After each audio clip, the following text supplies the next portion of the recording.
Welcome to the Gwenton Show. Today we're doubling up. So we've got amazing man. Everyone knows who he is from his viral videos that go around the country. The other day I was in Bedford in a church and I saw a video that he done some years ago around grooming, chicken shop grooming. Yes, no other than Paul McKenzie from The Rhino in the Room.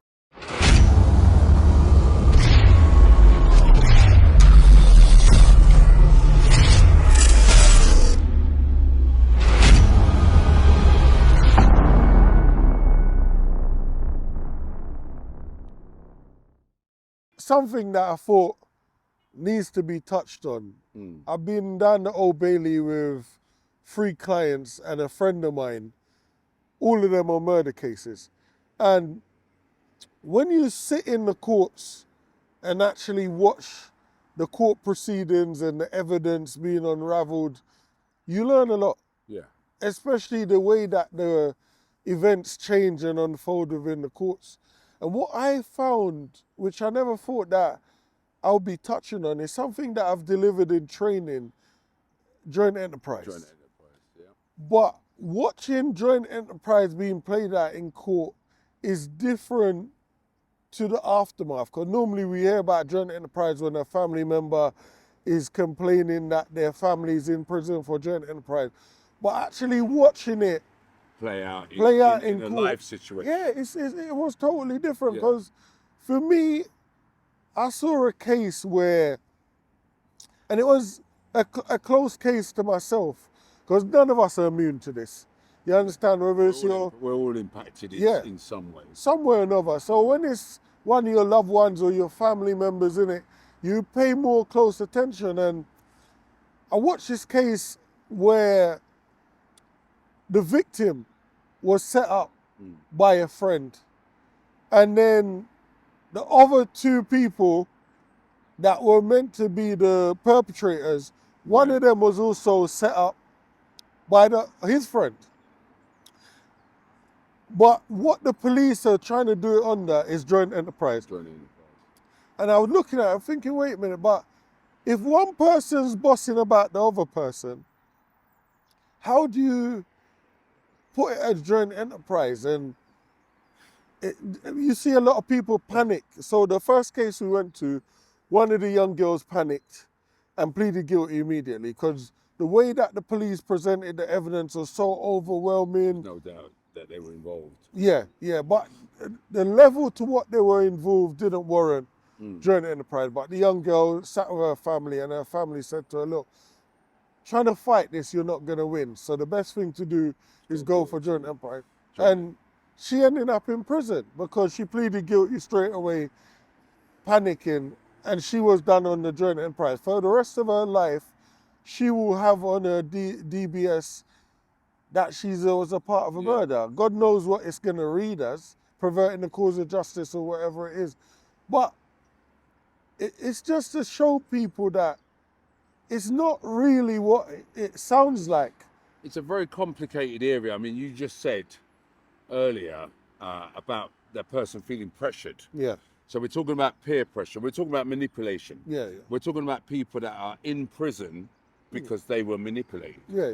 The problem is how do you prove manipulation? Yeah. How do you prove that you hid this weapon or you tried to get rid of the blood on this clothing because you were feeling pressured, because you didn't want to end up a victim? As well, yeah. The most difficult part about joint enterprise is by even virtue of receiving a phone call and not reporting that you had received a phone call puts you in the frame. So it's a complicated area and it's becoming more and more complicated because as you know, the gang systems are becoming way more complicated than when I first spoke about it many years ago. Yeah.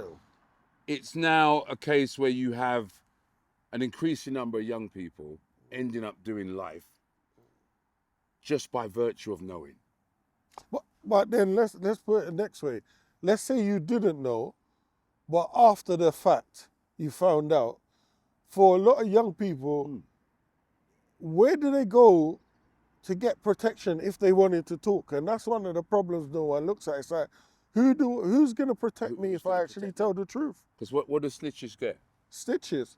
So snitches get stitches, which means that, you know what's interesting? I did a workshop in a school, and it was all about risk. Yeah. And the highest risk on the chart was talking to the police. Yeah. And obviously you had knife crime, violence, and everything else, and it was deliberately at the top. And you know the children left it at the top. They said the highest risk over being stabbed is talking to the Yeah. police. Because even when you're an adult, Yeah. you're labeled as a snitch, Yeah. police informant. Even your own family members won't want to talk to you if they think you talk to the police. So for me, if we're looking at that and a young person feels uncomfortable or unsafe reporting that they weren't a part of something, then all we're going to see is growing numbers of people ending up in prison. Because unfortunately, there is no mechanism or net to catch those people that have been pressured into it. Yeah. There's only the incident and the case. Yeah. That's what it is. The incident and the case and the evidence presented in court is often overwhelming. And so, yes, you do have young people who sat there thinking, shit, I must be involved in this. Because what the prosecution's saying does make sense. You knew about it. Yeah. You know the person, you took a phone call, you hid a weapon, you washed the car. You knew, but at the time, you didn't think you were doing anything that would implicate you in a crime to such an extent that you would spend the rest of your life in prison. Yeah. And I think, again, we have to remember there's a high percentage of young people now being diagnosed with autism and other special needs. So their understanding of situations and being able to navigate themselves out of trouble Completely different. It's difficult for them. So I'm looking at it from a young person that believes someone's their friend, goes out the house with their friend, ends up in a situation that they now find themselves stuck. For the rest of their lives. Yeah. Unless found, obviously, not guilty. Prisons are full of them. Yeah. Prisons are full. They say that for every murder by a gang, that's on average, 8 people locked up. Now just do the sums on that. So there's 8 people locked away. That's 8 families. Yeah, in pain. Yeah, in pain. And also the person that's lost their life.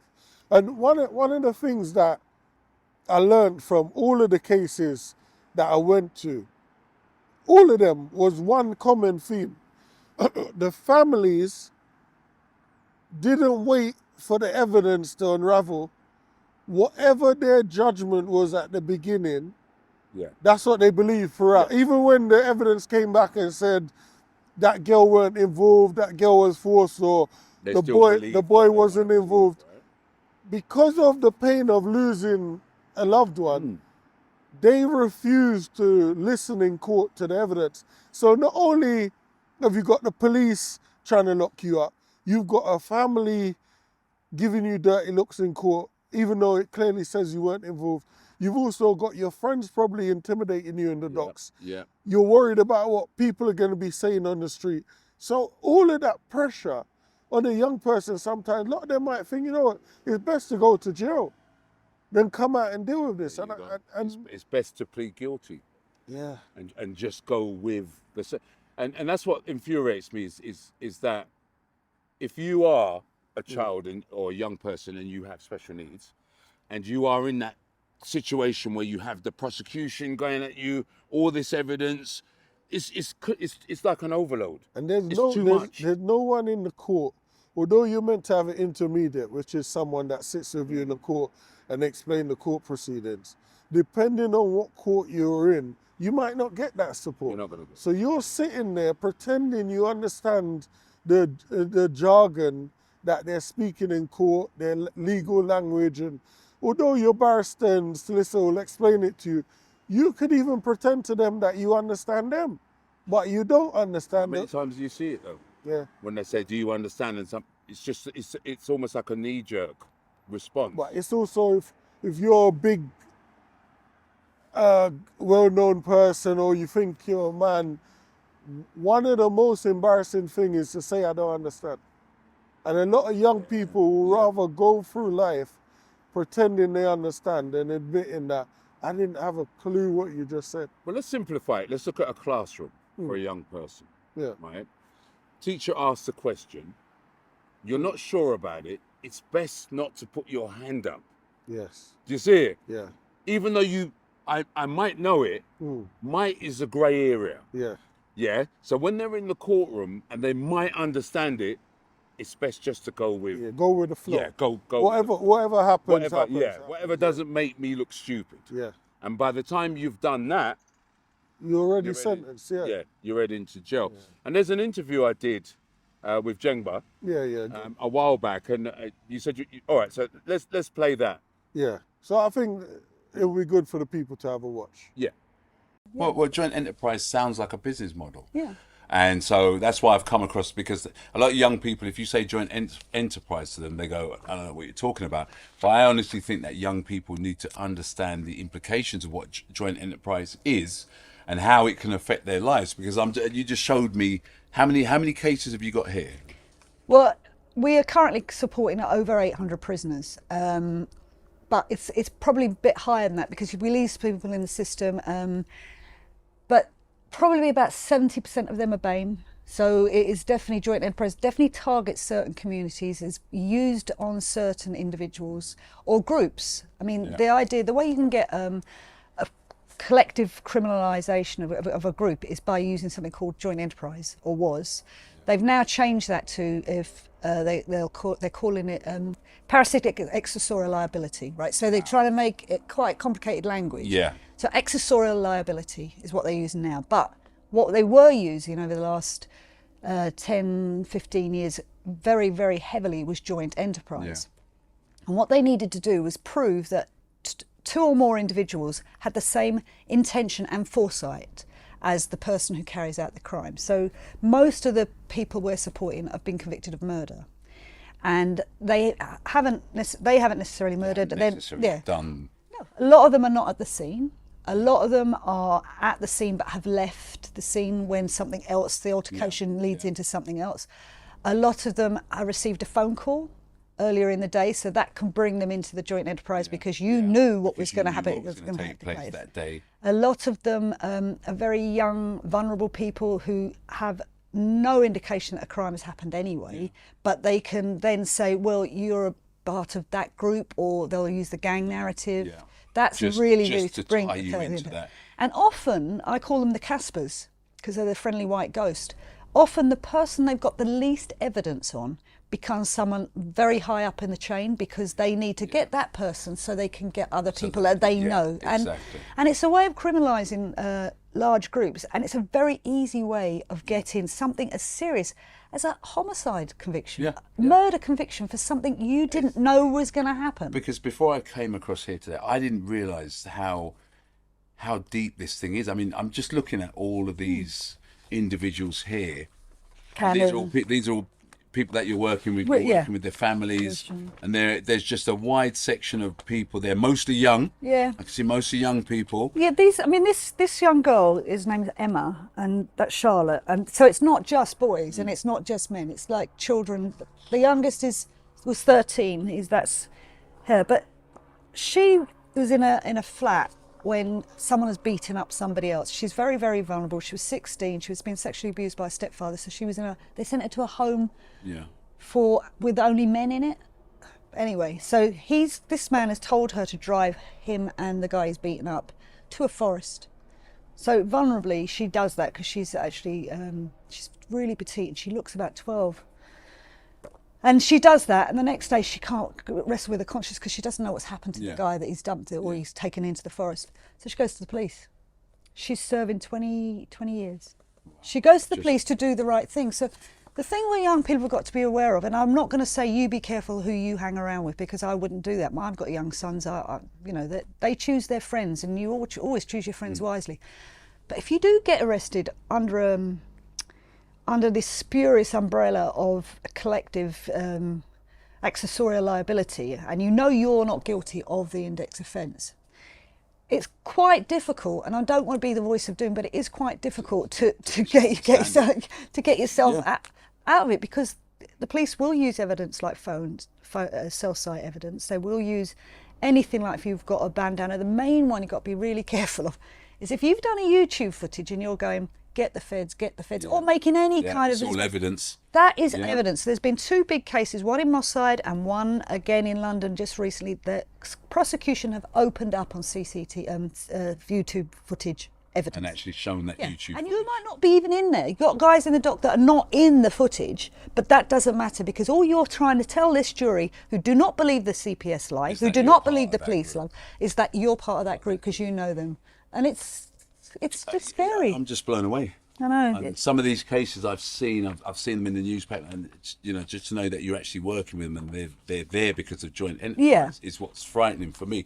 So if you have something to say to, I'm not even going to start on the parent shit. I think young people need to know what joint enterprise is and not understand it, overstand it, because this could be the difference between you serving, what's one of the longest sentences you've got there? 40.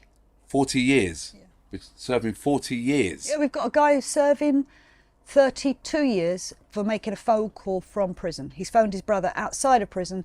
His brother then is picked up for a shooting that he couldn't possibly have done, and the boy gets 32 years for that phone call. So if there's anything you do take from this short video here, this awareness video, is that this thing called joint enterprise is a very serious thing. There are lots of young people, over 700 cases here being dealt with, and literally by people that they haven't carried out the act, they were just associated to the act. And so in terms of you as a viewer, being a parent watching this or a young person watching this, do your research on joint enterprise, contact organisations like this. They're more than happy to give you the information that you need. But the one key thing is this: learn and understand what joint enterprise is, because it could save your life.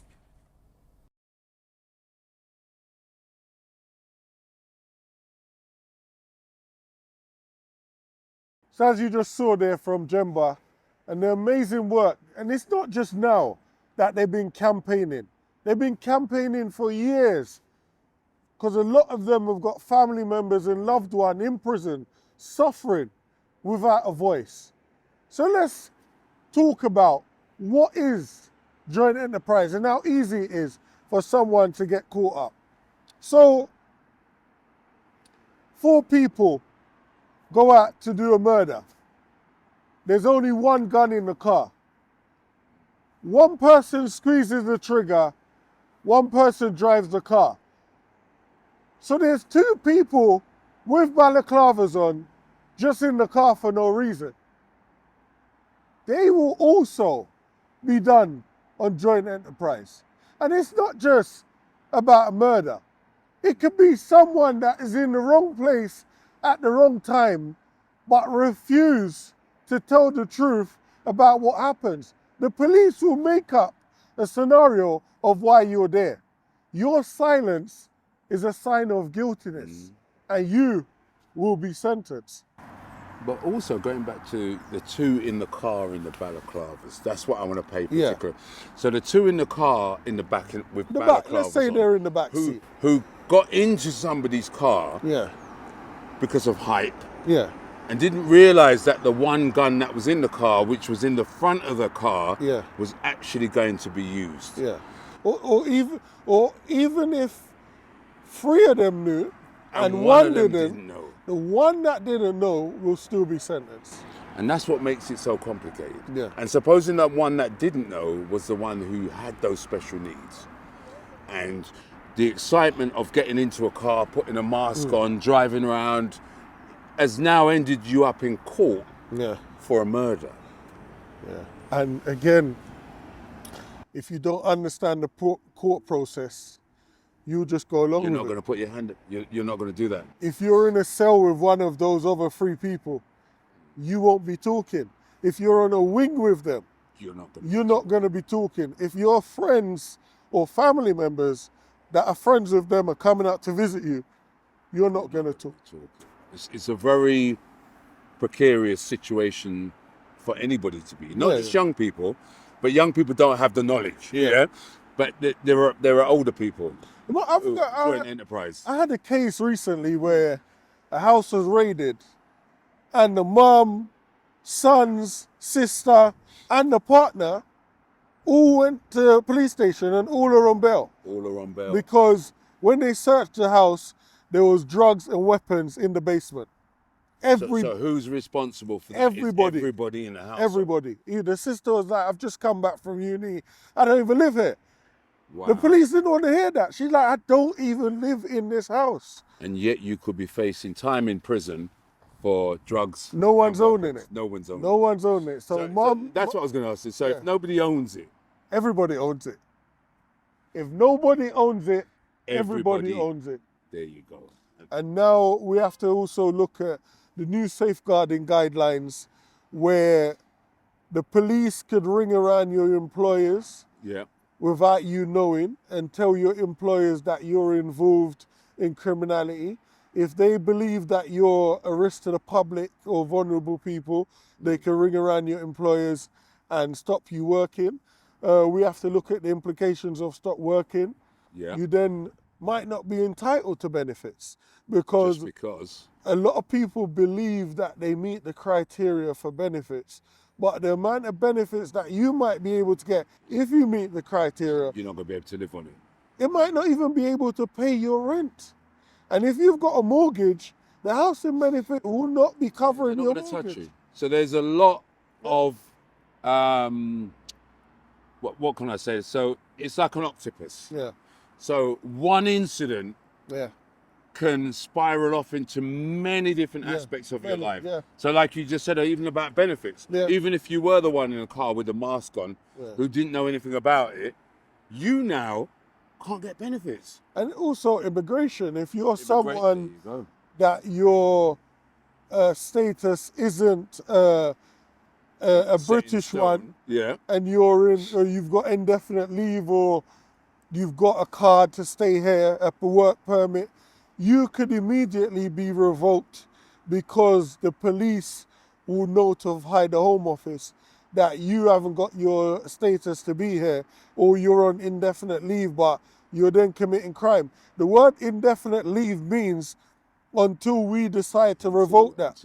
So a lot of people are here on work permits, and because of their children bringing the police to the house and getting them arrested, their work permit could also be revoked. Wow. Because of their children.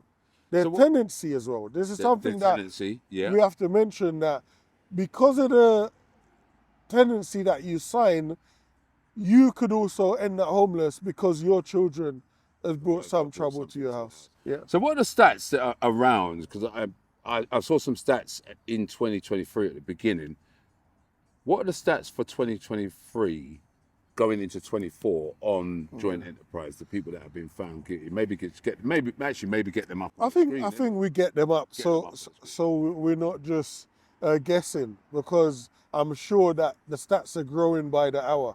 Because a few years ago, and for those of you that don't know, joint enterprise is a 17th century law that is now being brought back predominantly to be used on gang members. And this was brought back after the riots, after the death or murder of Mark Duggan in Tottenham. So we must understand this was a planned thing, hoping that the people that were out rioting were all gang members. But we had people from all different backgrounds rioting, stealing TVs, stealing ice cream, and smashing windows and breaking cars with their skateboards. So it wasn't just gang members out there.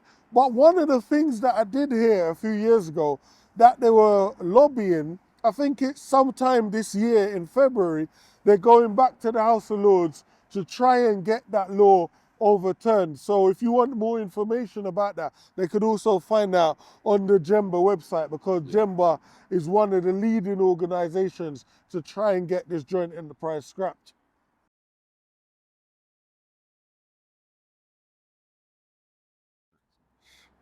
All right, everyone, so now you've seen the stats and you see how easy it is to get caught up in joint enterprise. It's about you understanding how to keep yourself safe, because you never know. It could be your family or your loved ones caught up in a place of no return, where the evidence becomes so overwhelming that they decide that they're going to plead guilty to something that they're not guilty of. Don't make that be you.